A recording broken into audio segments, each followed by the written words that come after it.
to getting to paddle with your son? Okay, number one, paddling with two people is twice as hard because you have different balancing going on. The board has to be stable enough that you can kind of overcome your slip-ups. Right. And there are a lot of slip-ups. Sure. So you need talent, balance, and you need to be patient. I think that's the key.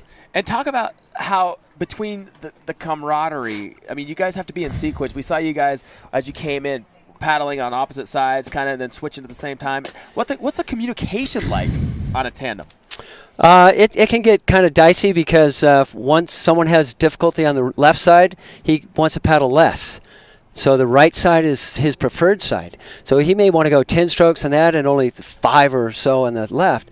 So the board we call it crocodile. Mm-hmm. And so if I'm calling the point, I call the switches. So the guy in the back has to switch to compensate for the crocodiling. So I may go 20 on the left just to keep it going straight. Sometimes the fin's a little off. Sometimes we wait one side, the other, the board goes left too much. So we try to keep it in a straight line, but we never do. Well, growing up in Dana Point, now we were talking about it earlier, brand new board for you guys this year. You personally shape and glass each and every e-board design that comes out. And we were talking about how when the big lop of styrofoam comes dropped off in the front yard, I'm sure your wife kind of comes in, your wife Dolly, who's watching us right now, kind of gives us the open eye like, yeah, that's always exciting when we get a new piece of foam. Yep, we've had 3 billets at a time, 4x4 by 12.6, 4x4 by 14, and 4x4 by 18 in our yard. Huge. 500 pounds each. And Jeff and I cut each one of them, wire cut together. You need a partner. Sure. So we started making boards together, getting the rockers down, figuring it out, mixing it up, more rocker, less rocker, all that. Now, so how did you get into that? I started when I was young doing ding repair when I was 10 years old. Learned how to build boards, glassing. 13 years old, I built my first board at the house.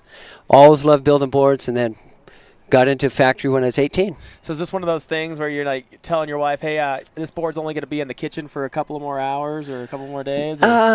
She's like, when are you going to get this thing out of here? She's been fairly patient with me. The dust factor is huge. Sure. So I shaped somewhere else and glassed at the house. Gotcha. Yeah. Gotcha. Lance Erickson. Now, you and your son wanted Thomas Maximus. He was our overall race winner. Thomas Maximus from Riviera, same neck of the woods as you are from there, San Clemente, Dana Point. You guys were right on his heels.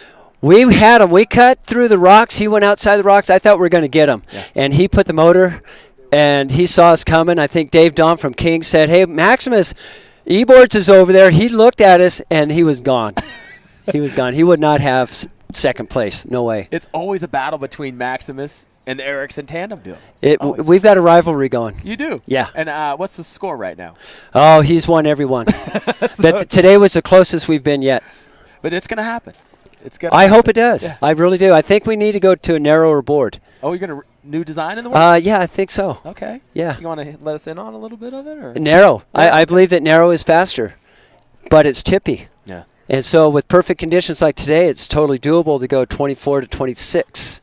I'd say 26 would be right at the edge. 24, I have a 19.8 24. I can barely stand on it when I get tired and we get boat wakes. Okay. So I'm going to start with 26 and a half Last by question 20. I'll ask you, and then I'll let you go. Conditions today. Boat wakes obviously a factor on Lake Tahoe. Today there's not a breath of wind out there right now, so, I mean, it was completely flat. But boat wakes can obviously come up and cause a lot of ruckus, as we saw in the South Shore event here at Race to Lake of the Sky. How was the boat wakes out there today? We had only one where we had to kind of stop and let it just mess with us and stopped us. So we didn't fall. We almost did. And that happens, and you get back up and start motor and catch up. Fantastic. Well, great finish for you. The Erickson and Erickson duo. We're going to talk to son Jeff now. We're going to bring him on, and we're going to transfer headsets over here. Thanks, Lance, so much. Congratulations. Now we're going to get the real side of the story now from Jeff, because, kids just don't lie. Jeff, congratulations, buddy. Thank you. Hey, first, like we just mentioned, just right behind Thomas Maximus, not too many seconds behind. I want to say like 35 seconds behind. So great finish for you guys. Yeah. And you guys are taking the tandem world by storm. Heck yeah, it's a blast. It's more fun for me because it's more of a challenge than solo, and you're up with the top. So coming in with the top guys is always fun. But yeah, it's a blast. First thing I want to ask you, spend that time with your dad. Yes. That 10 miles, that hour and a half, you know, I mean, a lot of people can't even sit in the car with their dad for 10 minutes, and you're spending an hour and a half. I love your dad and your mom to death. I mean, they're great people from the area. What's that experience like for you? It's always fun. I mean, sometimes when it gets a little edgy, but we work it out. It's always fun. It always ends up good. We're going to have your dad do earmuffs for a minute. Any problems on the water? Sometimes, yeah. Nothing big, though. You guys work it out, right? Yeah, sometimes I push him off. Do you really? You never got to that? No, not yet. Not yet. On the board.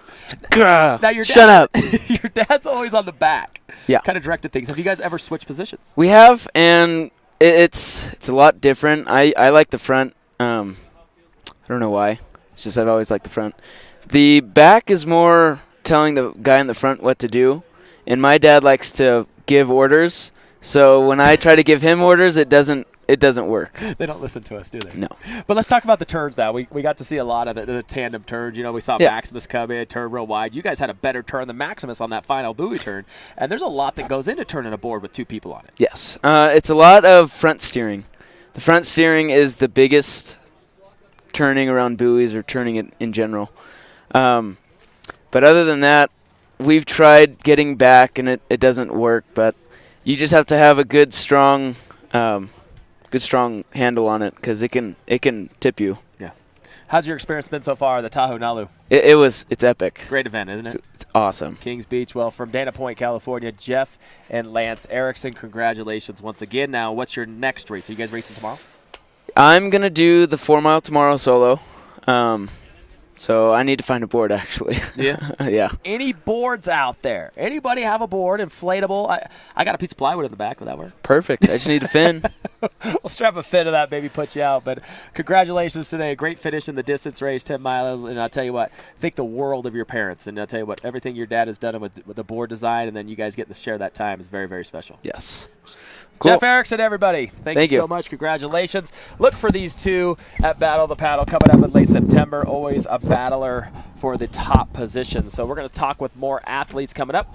And Dave jumps in the background. Now, Dave, you've been out and about mingling. Aloha. Yeah, I was actually talking to all the boys about the race. And, you know, despite the fact that it looked like dreamy conditions, they're all looking pretty beat up. And they're like, dude, it really is misleading. That was a tough 10 miles. So they said when they got inside to the cove, they hit a side wind the whole time that was battling them. So they were paddling left side a majority of the time. When they did that last turnaround buoy, they were pretty wiped out on the left side. So they tried to compensate by paddling right side and got kind of pushed out to. So that's why everyone took that outside line, is for that very reason. But did they talk about the return? I mean, what seemed to be the line on the return? Did anybody mention that? The same thing. They said it was basically just a kind of a free-for-all. Everyone just freestyled it, you know, and knew where they were coming back. But they said it was definitely a shorter course on the way back because there was no buoys to hit, you know. So that's why most of the guys were kind of like all scattered throughout. But even the outrigger guys said it was a lot of work. Yeah. So well, I just talked with the Ericksons there momentarily. They said, you know, usually boat wakes are a huge problem, which we didn't even think about. I don't know how we spaced that, but boat wakes, not even a factor today. They said they had one little boat wake that gave them a little bit of trouble, but they said other than that, there wasn't anybody on the water, so everybody must be sleeping in today. No, all the yachties are at the Concourse de Elegance looking at the wood boats over in Carnelian Bay. So that's why it's a blessing in disguise that they're doing their thing today, because that's where all the boats are. But yeah, look there's no boats on this lake whatsoever. None. I mean, I don't know what's going on. People grabbing breakfast, whatever. But like we talked about earlier, you got Ericsson's finished second overall. You had Thomas Maximus, who we're going to talk with momentarily, finishing first overall. And we're trying to grab Jay Wild, too, because, you know. I'll go get that character. Yeah. I want you to talk with Jay and kind of get his input, because a guy who paddles out here probably knows every single Tahoe condition that's ever been thrown at him. We know every flat tire that's been thrown in this lake that we paddle over every day. We know every log. You know, you get it's so perfect out here. The majority of the time you get bored and you try to find things to, like, focus on. So you, like, know where all the old growth trees and logs are underwater. And, yeah, he's one of them. Well, you know, they have the guy digging the tires out of the lake now, so that might throw off your. You know, that guy is really amazing. I mean, he's a one person, like, incredible environmental activist, and he's out there free diving and yanking up tires and, carrying them out of the lake you put a heavy, big truck tire on top of your 14-foot paddleboard, that's exhausting, and then paddle it all the way back. So, yeah, total props to that character. Well, we talked about Rand Carter earlier. We just had a chance to talk to him there at the break. Came in at an hour and 31 minutes, so a good time for Rand. I think he's pretty pleased about that. Absolutely. Not quite as pleased as he's looking at going into the Masters division next year. But he was pleased with his finish. He looked pretty wiped out, so I think that was like his absolute peak speed today for sure. And Brian Stockdale, Laguna boy, yep, who I got to see race on Wednesday night over on the South Shore, finished at a great time on his unlimited board, an hour 29 minutes. So Brian Stockdale, forced to be reckoned with from that Laguna area down there. And that's what a dreamy place it is to paddle out there. You're pretty much grooving with the Garibaldis all day out in those kelp beds, and it's always sheet glass because of the kelp beds. There's really not a lot of surf because it's deep water, and a lot of the Dana Point Mafia creep out to Laguna Beach to do their paddling. Tommy Donnelly and Jamie Donnelly have their shop out there in Laguna, and a great place to paddle. If you're in Southern California and you want to take a little joy spin, Laguna Beach definitely is a place to think about paddling. And this time of year especially. Oh, magical. Yeah, magical. This time of year, things start cooling down there a little bit, and it Yep. just ends up shaping up perfectly. Yep. But conditions still holding very, very nicely here at Kings Beach. We're starting to feel a little bit of a breeze. We're starting to see the flags kind of shake a little bit, but, I mean, it's only, a mile an hour, maybe a couple mile an hour breeze coming in from the south right now. But the temperatures right now hovering around 72 degrees, so beautiful conditions here in town. And look at the bodies in the water. I mean, there's got to be like 200 paddlers out there just kind of grooving on the conditions. And that's a good point, because they brought up water temperatures vary from 66 to 70 degrees over here in Kings Beach area. This is as warm as I can ever remember it. I've been up here for, this is maybe 13, 14 years, and it's just like, I went swimming this morning with my golden retriever, and I was just like, holy cow, this is as warm as it gets. It really is. Now, that's a training regimen, swimming against a golden retriever. Oh, I know. She's really good. We did ski patrol and search and rescue together. She's 13 now, and she still outswims me, which is very humbling. You want a good training program. Just grab a golden retriever. Totally. Chase her down every Totally. once in a while. But other names to just point out there, Georges Kronstadot from Tahiti. We talked about him. Came in at an hour and 28 minutes, so a good finish. Smoking, for him. right. And I'm trying to figure out what board he was on, because I don't believe it's his normal board. So we're trying to get the information on that. But it's good to see the Tahitians over here. Totally. I mean, where did that go? We might be one of the furthest travelers for this. Absolutely. Absolutely. It's really amazing, too, is where those guys are paddling. I mean, you've seen Chopu. Right. That's the kind of waves they surf, and the kind of paddling they do is also extreme. You're dealing with just extreme paddling conditions. So those guys are true watermen, in the true Polynesian spirit. Yeah, I'm sure he's down in a couple Hananos right now. Oh, yeah. That's where you can find him. We need for an interview. Exactly. Go to the Hanano tent. Other names to just mention, Christopher Parker from Hawaii. He finished there on the stockboard class. He's on a starboard. Eric Starnes. Nice. The name. Yeah. Very familiar with the name from San Juan Capistrano down there as well on his 14. He finished at an hour and 34 minutes. And Chance Fielder from Long Beach, California on his Elite 14 on the Infinity board at an hour 34. That's the results that we have right now for the 10-miler race. Now we get into the 2-mile race, which we didn't get a chance to talk to. Yeah, who won that thing? Well, right now I got it from Santa Cruz, California. You got Luca Sanica. Nice. So we talked about the Santa Cruz boy. 17 minutes, 57 seconds. There's some blazing speeds there. Smoking. Brian Tilford from Westwood, California came in second at 19:01. Michael Skelly from Corte Madera, California, on a Hobie board at 19:54. Then Douglas Reed from Tahoe City, right here. There we go. Beautiful North Shore, California, 21:23. And then we skip on down to our first women finisher. I want to believe it was Sam Russell, I believe. Well, I'll have to double-check that right now for the Wahine class. But, what happened to Bubba? Remember we were talking about Bubba. Bubba we saw Bubba come in. I thought Bubba won. The sheets are totally contradictory. I'm giving Bubba a trophy. Let's give Bubby a trophy. Because Bubby's a true Southerner. I mean, we're talking, he definitely gets the aloha trophy for coming all the way from Atlanta, Georgia. And he's probably pushing mid-60s. Sure. You know, the guy's a waterman. Well, look at this. Ken Hurd came in 7th overall, according to the results. These Right. are unofficial, let Right, us right. remind you. 68 years old. There we go. From Brandon Toon, Florida. So, Fountain of youth. yeah, Fountain of Youth. Now, we just got our sponsors. And there it is. Thomas Jackson. He's walking in the wrong side of the show here, though. He's got to walk. Come on in. He's like, what's going Come on in. I gotta hand him these headphones right now. Thomas looks like he could go out and paddle another 10 miles.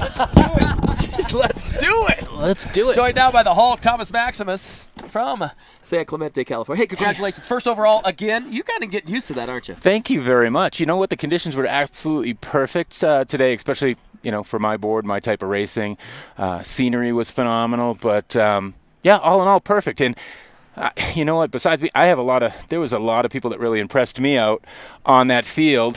Let's talk about a few mentions. A few mentions. Chase Kostrick. Yes. I was shocked to see him out there on the starting line because I was watching his posts on Facebook, and he was in Bangkok last week.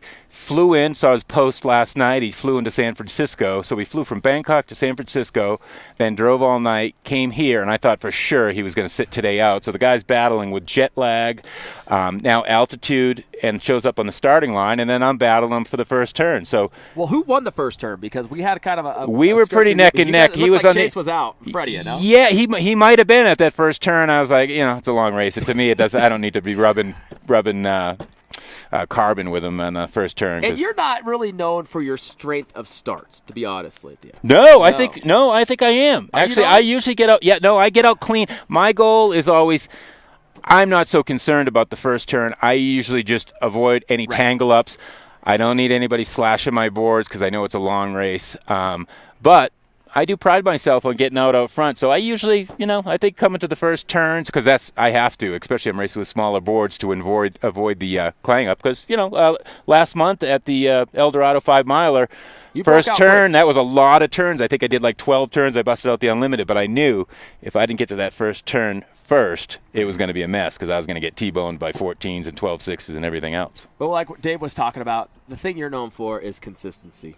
I mean, you keep your speed up all the way. Like in a sprint race of 10 miles, you don't back down. Yeah, well, it's a long race, and I just, plan ahead. It's not about who gets to the first turn first. It's about who finishes first, so gosh, that's Thomas my Maximus. plan. What's next for Thomas Maximus? Now, you're going to obviously be at Battle of the Paddle. Well, let me give you one other mention of guys who impressed me. The other guy that when I was going through the race, every once in a while I'd look over my back. I know Lance Erickson and his son really want me bad on their tandem. I saw them back there, but then I also saw another sole paddler on a stand-up, and I assumed it was one of my teammates, Brian Stockdale, who also races in Unlimited. And I was kind of pacing off of him, and until I got to the finish line and realized it was George on an SIC board from Tahiti. That guy is ridiculously fast, and I'm thankful that he wasn't on an Unlimited because it probably would have been a bad day for me. Well, let's talk about the tandem duo real quick of Erickson and Erickson, because they cut through the rocks. You went around the rock outcropping. They kind of cut through the center there trying to catch you. And I heard you got a little insight from somebody. Hey, the Ericksons are coming. Why don't you tell us a little about that? You know what?